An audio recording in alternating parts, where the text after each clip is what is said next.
Bonjour à tous, bienvenue au 13h de la télévision du Burkina. Voici les titres. Une médiation parlementaire pour trouver une issue à la crise de succession qui secoue le canton de Banfora. Les pourparlers entre les députés et les protagonistes se sont achevés sur une note de satisfaction. Des précisions dans un instant. Et puis, les 20 premières puissances économiques mondiales se réunissent demain à Osaka, au Japon, pour le sommet du G20. La guerre commerciale entre les États-Unis et la Chine, les tensions entre Washington et Téhéran et l'accord de Paris sur le climat sont entre autres les questions qui seront discutées au cours de cette rencontre. Depuis plusieurs mois, le canton de Banfora dans les Cascades vit une crise de succession. À mi-juin, des affrontements entre les deux camps ont fait 2 morts. Pour mettre fin à ces tensions autour de la chefferie, une délégation de députés a séjourné dans la cité du paysan noir dans le cadre d'une médiation. Les échanges avec les deux parties ont, selon la délégation, permis d'apaiser les esprits. Le point avec Moussa Tamboura et Karim Sissé. Une délégation parlementaire en visite à Banfora. Constituée des fils de la région, la délégation dit être là pour apporter sa contribution à la résolution de la crise de succession à la chefferie du canton de Banfora. Et pour cela, elle a échangé avec les différents protagonistes de la crise. Nous avons été écoutés. En tout cas, il y a eu des voix de sagesse qui ont pris chacun des engagements pour que la paix règne. Et je pense que c'était de bonne foi et tout ce que nous avons entendu des deux côtés. Et nous continuons d'appeler à l'apaisement des cœurs. Selon la délégation parlementaire, il est grand temps que chaque parti mette de l'eau dans son vin et prône l'intérêt général. Le premier mot que nous avons retenu, qui revient dans toutes les lèvres, c'est que chacun veut la paix, chacun veut l'apaisement. Donc si chacun veut l'apaisement, donc donnons-nous les moyens par le truchement d'intermédiaires qui existent. Il y a des facilitateurs qui ont déjà commencé à jouer un rôle et je crois que ces facilitateurs vont continuer en tout cas de jouer leur rôle. Avant de quitter Banfora, la mission parlementaire a fait le point de ces échanges au premier responsable de la région des Cascades. Un rapport qui pourrait aider les autorités locales dans la gestion de cette crise. Ils seront dans leur carrière amenés à lutter en collaboration avec les acteurs de la justice contre la corruption. Les élèves officiers et commissaires de l'Académie de police de Ouagadougou ont suivi hier une conférence publique sur les méfaits de la corruption sur l'économie et le développement.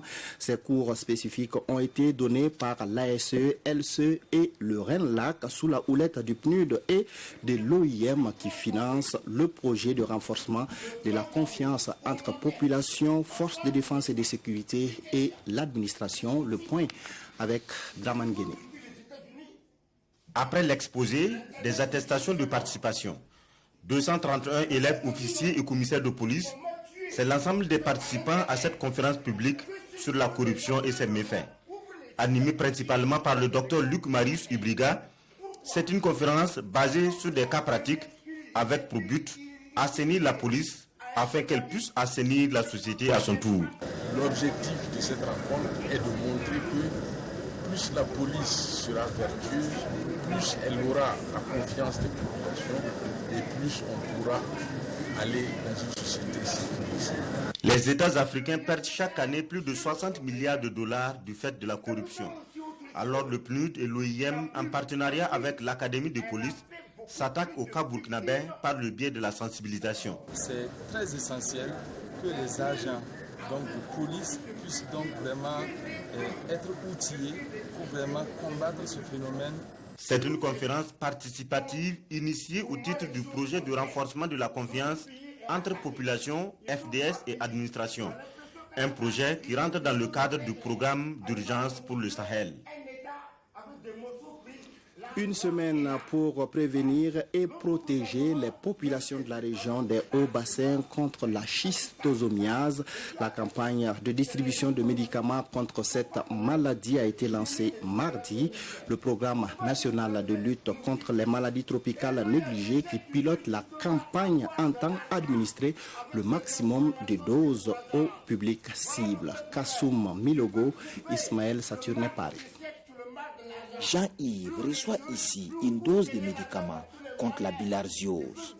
Comme lui, ils sont des milliers de personnes dans la région des Hauts-Bassins qui devront se voir administrer ces produits. Et à travers ce geste, les autorités lancent la campagne régionale de lutte contre les maladies tropicales négligées. Ça s'inscrit dans le souci de permettre en tout cas à la population de pouvoir se prémunir de cette maladie, que tout un chacun puisse s'engager pleinement à ce que la campagne soit une réussite. La direction régionale de la santé saisit aussi l'occasion pour remettre des kits de lavage de mains aux écoles centres A, B et C de Bobo-Dioulasso. Et durant une semaine, des équipes de santé sillonneront les formations sanitaires, les marchés et autres lieux publics des Hauts-Bassins pour pouvoir venir à bout des maladies tropicales négligées. La bilharziose peut se manifester sous plusieurs formes, notamment il y a la forme urinaire, il y a la forme digestive et si le traitement n'est pas fait à temps, on peut aboutir à des formes compliquées. La bilharziose affecte selon l'OMS, l'Organisation mondiale de la santé, plus de 200 millions de personnes dans le monde. Au Burkina Faso, on estime à plus de 3 millions de personnes atteintes de cette maladie. Santé toujours, le plateau technique du centre hospitalier universitaire de Waïguia se renforce. L'hôpital vient d'acquérir des équipements de dernière génération pour la prise en charge et le traitement de patients souffrant de pathologies urologiques. Ce matériel d'un coût de plus de 638 millions de francs CFA a été présenté en présence de nos reporters Irénée Kaboré, Karim Bikenga. De nouveaux équipements pour renforcer le plateau technique du service d'urologie du centre hospitalier universitaire de Waïguia. Avec ces appareils de dernière génération selon les techniciens, ce service verra sa capacité d'accueil augmenter et le nombre de jours d'hospitalisation réduit de 5 à 3. On faisait uniquement de la chirurgie ouverte. Mais avec ce matériel, nous allons aller à une étape plus importante où nous pouvons déjà dire qu'avec l'endoscopie, nous pourrons assurer en fait le diagnostic et la prise en charge d'environ 90 à 98% en fait des affections urologiques sans la chirurgie ouverte. Selon les autorités en charge de la santé, le Burkina Faso est le deuxième pays de la sous-région à accueillir ce type d'appareil après le Sénégal. C'est ainsi qu'en marge de la célébration de la journée mondiale du donneur de sang à Waïguia, les officiels, dont l'épouse du chef de l'État, ont visité ce matériel acquis dans le cadre des marchés de gré à gré. Ce matériel a été acquis par le ministère de la Santé dans le cadre du programme présidentiel qui vise justement à offrir aux populations des soins de santé de qualité et des soins hautement qualifiés. Waïguia est la troisième ville du Burkina Faso à disposer d'un centre d'urologie après Ouagadougou et Bobo-Dioulasso. Le nombre des potentiels bénéficiaires des prestations de ce service dans la région du Nord est estimé à 1 600 000 personnes. La situation des enfants déplacés suite aux attaques terroristes et aux conflits intercommunautaires préoccupe les réseaux de protection de l'enfance au Burkina. Ils se sont réunis à Kaya pour discuter des mesures à prendre afin d'élargir et d'améliorer l'offre et la qualité des réponses apportées aux problèmes vécus par ces enfants. Adama Guiti, Christine Koulibaly. 150 000, c'est le nombre de déplacés internes enregistrés dans la seule province du San Matenga. Des déplacés constituent à 50% d'enfants. Comment réduire la vulnérabilité de ces enfants et de tous ceux affectés par les crises sécuritaires au Burkina Faso? Ces acteurs de la protection de l'enfance constituent un réseau, évaluent leur contribution. Au sein du réseau, nous jouons des rôles de signalement, de référencement. S'il y a un enfant qui est victime de violence, et chaque membre du réseau, tu dois en tout cas signaler au niveau des services sociaux. Au nombre de 64, ces réseaux de protection de l'enfance sont implantés dans 45 provinces et 19 communes. Ils constituent le bras armé des politiques nationales de la protection de l'enfance. Une enfance qui semble payer l'un des lourds tributs des conflits et crises sécuritaires au Burkina Faso. La situation de l'enfance est très préoccupante au Burkina Faso suite aux attaques et les conflits intercommunautaires. Il y a des enfants qui ont perdu les parents. Il y a des enfants qui sont avec leurs parents, d'autres qui sont sans parents, ou soit les parents ils se sont séparés dans la fuite. En plus de la réflexion sur la problématique de la protection des enfants en situation de mobilité suite aux attaques terroristes et aux conflits intercommunautaires, cette rencontre annuelle devrait permettre au réseau de faire le bilan de ses activités et capitaliser les acquis. Les premières pluies ont déjà arrosé la quasi-totalité du pays, mais la campagne agricole s'installe lentement dans la région du Nord. Il faut davantage de pluie pour permettre aux producteurs d'entamer véritablement les travaux champêtres. Pour l'heure, la direction régionale de l'agriculture met l'accent sur la distribution de semences améliorées et autres intrants agricoles. Irénée Kaboré, Karim Binkega. Dans ce bas-fond, Gérard Poussy-Ouedraogo est déjà au stade de repiquage. Nous sommes à Wailé, à 10 km à l'ouest de Yako, dans la province du Passori. C'est une exception en ce début de la campagne agricole. Un peu plus loin, un autre village avec une autre réalité. Ici, à Toessin, tout comme à Rome dans le Zondoma, les paysans sont à l'étape de labourer de semis. Nous ne pensons pas être en retard. Si nous considérons par exemple les arbres, les karités ne sont pas encore complètement mûrs, de même que les raisins. Pourtant, généralement, le démarrage de la campagne coïncide avec la fin des raisins, donc il n'y a pas de retard pour le moment. Pendant que l'on ensemence à Toessin, d'autres sont dans l'attente des premières pluies dans la plupart des localités de la région du Nord. C'est le cas de Leba, commune rurale à cheval entre le Yatenga et le Zondoma. Toutefois, les producteurs demeurent confiants. Actuellement, nous sommes en phase de préparation, à savoir le dépôt de la fumée organique, ce qui est chose faite maintenant. Donc, je peux dire que maintenant, nous attendons maintenant du jour au lendemain la pluie. Nous sommes tous dans le temps. Nous mettons plus le paquet sur les semences améliorées. Et ça aussi, ça nous permet d'être dans le temps. Les techniciens de l'agriculture partagent également la même analyse. Je pense qu'on a en tout cas une maison qui nous rassure par rapport à la pluviométrie, notamment la météorologie qui a donné ses prévisions, tout comme un peu l'année passée. Et je pense que pour l'heure, on se doit de garder de la sérénité. Maintenant, c'est comme on le dit, la répartition dans le temps pourrait poser problème.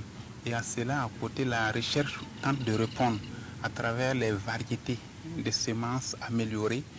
Pendant ce temps, les différents acteurs mettent les bouchées doubles pour la distribution des semences et des engrais. Dans les directions de l'agriculture, on est soit au remplissage des fiches, soit à l'enlèvement des intrants agricoles sous la supervision des préfets. Les organisations paysannes de la région de la boucle du Mouhoun, des hauts-bassins et des cascades bénéficieront au cours de cette campagne agricole de l'accompagnement du projet d'appui à la promotion des filières agricoles PAPFA. Les différentes parties ont scellé ce mardi à Bobo-Dioulasso leur partenariat à travers une signature de convention, une cérémonie marquée également par une remise d'intrants aux organisations paysannes. Lamine Karantao, Ismaël Saturne Paris. C'est une signature de convention entre les acteurs du monde agricole, notamment les organisations paysannes de base et les PAPFA, le projet d'appui à la promotion des filières agricoles. Elle vise à améliorer la production des 4 filières qui sont le riz, le niébé, le sésame et l'oignon. Pour ce faire, il faut doter les producteurs de moyens financiers, matériels et techniques. Et tout cela se passe dans le cadre du SPAM, le sous-projet d'accès au marché. Nous parlons ici de semences améliorées d'engrais biologiques, des produits phytosanitaires pour le traitement des végétaux et également le conseil agricole. Le projet ne fera que identifier les bénéficiaires de ces intrants-là, signer des protocoles et des conventions avec justement ces organisations paysannes et faire en sorte qu'elles aient accès directement aux ressources financières pour acquérir ces intrants en question. Cette initiative du PAPFA d'accompagner les petits et moyens producteurs est saluée à sa juste valeur par les bénéficiaires. Pour eux, tout est réuni pour mieux entamer la campagne agricole. Et au niveau de notre filière, il y a beaucoup de problèmes, surtout les problèmes d'extra et le problème de marché qui est en train de jouer sur les producteurs. Nous avons eu des intrants, nous sommes très contents. Ça va nous encourager même de bien produire et d'augmenter même la superficie que nous voulons faire. Environ 320 organisations paysannes de la région des Hauts-Bassins, de la Boucle du Moun et des Cascades bénéficient de ce projet, financé à plus d'1 milliard de francs CFA. Et le PAPFA dit compter sur ses producteurs pour relever les défis en matière de rendement agricole. Les dirigeants du G20 ont rendez-vous à Osaka, au Japon, pour un sommet qui s'ouvre sur fond de désaccords sur de nombreux dossiers. Les changements climatiques, la guerre commerciale ou encore les tensions entre les États-Unis et l'Iran sont des sujets qui fâchent. Le tête-à-tête entre le président américain et chinois, prévu samedi, sera un des temps forts de ce sommet du G20. À la veille du G20 d'Osaka, les Européens Donald Tusk et Jean-Claude Juncker ont rencontré le Premier ministre Shinzo Abe. Au cours d'un déjeuner de travail, le président du Conseil européen Tusk a prévenu « Ce G20 s'annonce difficile ». Changement climatique, guerre commerciale, tensions avec l'Iran et relations commerciales tendues entre les États-Unis et la Chine, autant de sujets de dissension entre les pays présents. Les présidents chinois, brésiliens, turcs, le Premier ministre indien sont arrivés au Japon. La rencontre samedi entre Donald Trump et le président chinois Xi Jinping s'annonce difficile dans un contexte de guerre commerciale et technologique entre les deux pays. La question de l'Iran sera elle aussi primordiale. Donald Trump multiplie les sanctions et les avertissements contre Téhéran. Emmanuel Macron a rappelé à son arrivée l'importance de l'accord sur le nucléaire. Je pense que d'abord, il s'agit que personne ne commette l'irréparable. J'ai eu des échanges avec le président Rouhani il y a 2 jours en indiquant que pour moi toute sortie de l'accord nucléaire de 2015 serait une erreur et tout signal en ce sens à court terme serait une erreur.